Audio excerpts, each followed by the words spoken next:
Takshashila Gurukul channel में आपका स्वागत है। अगर आपने अभी तक हमारे चैनल को सब्सक्राइब नहीं किया है तो कृपया तुरंत सब्सक्राइब करें, घंटी का बटन दबाएं और अपनी टिप्पणियां और प्रतिक्रियाएं लिखें। अपने दोस्तों के साथ ज्यादा से ज्यादा शेयर करें।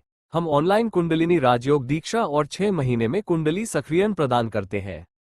48 आध्यात्मिक ज्ञान निर्देश। भगवान शिव ने कृपा करके षण्मुख को देह मुक्ति का मार्ग बताया, जो सभी पुण्य कर्मों से श्रेष्ठ है, और देह के अंत में देह मुक्ति का मार्ग भी। अब तक हारा ने योग और ज्ञान के मार्ग बताए थे। ये सब सुनकर षण्मुख ने प्रसन्नतापूर्वक कहा, गुरुवर, आपकी कृपा से मैं अत्यंत पवित्र हो गया हूँ। अब मेरी अंतिम प्रार्थना पर विचार कीजिए। देह मुक्ति का मार्ग क्या है? यह अत्यंत गुप्त है, अतः मुझे वह मार्ग प्रदान कीजिए। शंकर, हे वृक्षपुत्र, ये कथा उस व्यक्ति को नहीं सुनानी चाहिए जो निरंतर गुरु का स्मरण नहीं करता, जो भक्ति से रहित है और दूसरों के साथ संघर्ष की इच्छा रखता है, जो ऐसे कर्मों का चिंतन करता है जो आसानी से सिद्ध नहीं होते, जिसका मन अशुद्धता से भरा हुआ है, जो जल्दबाजी में निंदा करने की इच्छा रखता है, परंतु जिसके अच्छे मित्र हैं, जो गुरु की सेवा करते हैं और मानते हैं कि गुरु के चरण ही सफलता का मार्ग है, जो अपना मन खो चुका है और अच्छे लोगों की संगति में है, और जो मोक्ष संध्योमुक्ति का लक्ष्य रखता है, उसे गुरु को अथक रूप से यह आनंदमय संदेश नहीं सुनाना चाहिए। ... जब तक शरीर के कर्म समाप्त नहीं हो जाते तब तक वह केवल परमात्मा की स्मृति में आनंदमय स्मरण में रहेगा और शरीर में नहीं जाएगा। ये ज्ञानी पुरुष की अंतिम अवस्था है। 5 शरीर की शक्ति प्राप्त करने की प्रक्रिया। हे विशाल मन वाले पुरुष, शरीर की शक्ति, जो आत्मा बन सकती है, दुर्बल को उपलब्ध नहीं होती। केवल जो भक्तों की संगति, गुरु की सेवा, विनम्रता, वैराग्य, संयम और भगवत भक्ति में दृढ़ है, वही कैवल्य को प्राप्त करेगा। इसके लिए प्रक्रिया है, पहले निष्काम कर्म, फिर अविचल आत्मचिंतन, स्वधर्म का अभ्यास। स्वधर्म वह धर्म है जिससे व्यक्ति स्वयं को जानता है, फिर गुरु के वचन सुनने जैसे दिव्य गुणों की शक्ति, जैसा कि ऊपर कहा गया है, संयम, और उससे मोक्ष की प्रवृत्ति, और उससे कर्म और योगाभ्यास का बल। इस प्रक्रिया से साधक तत्वमस्य के महान वचनों और शुद्ध बुद्धि का साधक बन जाता है। ऐसे शुद्ध हृदय वाले गुरुपुत्र को मैं परमात्मा हूँ का अपूर्व ज्ञान होगा। आत्मज्ञान से राक्षसों का भ्रम दूर हो जाएगा। जब विवेक नष्ट हो जाएगा तो शुभ कर्मों की सुगंध लुप्त हो जाएगी। इसके नाश से पाप और पुण्य का दुख कम हो जाएगा। जब पुण्य और पाप लुप्त हो जाएंगे तो यह मन की मैं शरीर हूँ नष्ट हो जाएगा। जब शरीर आत्मा का अध्ययन नष्ट हो जाएगा तो सुख, दुख या बंधन और मोक्ष का शब्द कहाँ रहेगा। जैसा कहा गया है, दुख की हानि स्वयं का नाश करना है, कामनीवप्पा कैवल्य। शरीर आत्मा भ्रम का नाश करने के लिए आएगा। जब शरीर आत्मा मन अलग हो जाएगा तो मूल ज्ञान, जो घटनाओं का बीज है, नष्ट हो जाएगा। जिस समय अज्ञान दूर होता है और ज्ञान प्राप्त होता है, उसी समय आत्मा आनंद का राज्य, जो पुनरावृत्ति रहित है और जो केवल स्वयं है, प्राप्त होता है। ये सभी ज्ञान और स्वाद से रहित मुक्ति की स्थिति है। यही मन भाव, शाश्वत आनंद, देह का स्वरूप है। इस शैवल्य की प्राप्ति के लिए साधक को उपर्युक्त विधि का पालन करना चाहिए। पूर्ण ज्ञान के लिए जीवन जीने पर ही उसे देह से मुक्ति की अवस्था का अनुभव होगा। इस अवस्था में यह भ्रम उत्पन्न नहीं होता कि मैं मुक्त हूँ, और नाम रूप सांसारिक संग्रह को प्रकट करने की इच्छा पुनः उत्पन्न नहीं होती।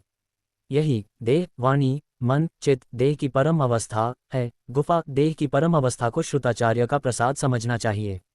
इस प्रकार स्वयं परब्रह्म देह जनक महाराज की भांति समस्त ब्रह्मांडों की उत्पत्ति और प्रलय की दुर्लभता स्वरूप से संबंधित नहीं है, अपितु शाश्वत आनंद में स्थित है।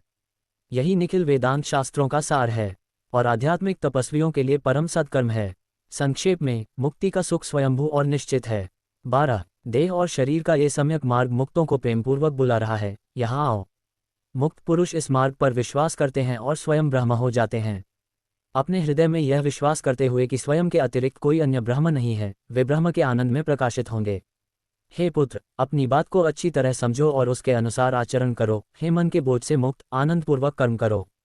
हे पुत्र, दृष्टांत को फिर से सुनो, मन के दबाव को रोको और ब्रह्म की स्थिति में स्वस्थ रहो। अपनी इच्छा के अनुसार कर्म मत करो, श्रुति और सद्गुरु जैसा कहते हैं वैसा करो, संकोच मत करो।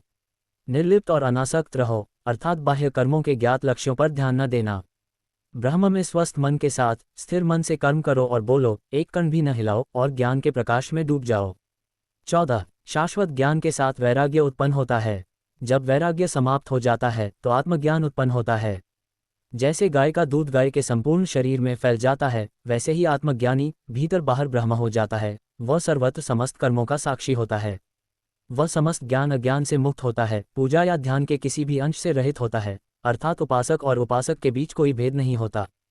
हे शदान, वैराग्य और आत्मा उन्नति की शक्ति से परम सुख में रहो, और जो आत्मा का सुख तुम्हें प्राप्त होता है उसकी तुलना मत करो। असीम आनंद में शरीर को भूलकर स्वयं बनो। महापिता ब्रह्मा के आनंद में, जो अनेक बुद्धि वाले हैं, गुरु के वचनों पर पूरे मन से विश्वास करो, अर्थात सच्चे गुणों को भूल जाओ और एक हो जाओ।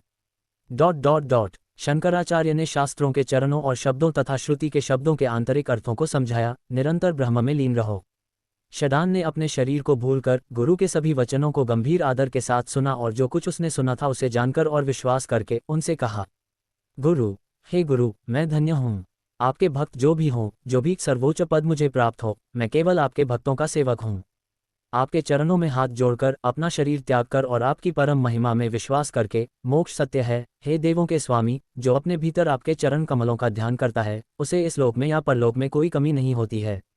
शंकर, आपके विचार मात्र से आज और कल के हिंदू अपने किसी भी पाप को देखे बिना ही जल गए हैं। हे गुरु, मैंने आपको छोड़े बिना आप पर विश्वास किया है। जो आप पर विश्वास करते हैं उन्हें कभी कोई नुकसान नहीं हो सकता। केवल विश्वास ही बचाव के लिए पर्याप्त है।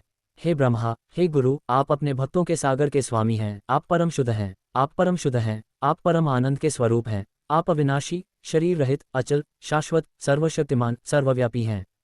उन्होंने शिव की स्तुति की।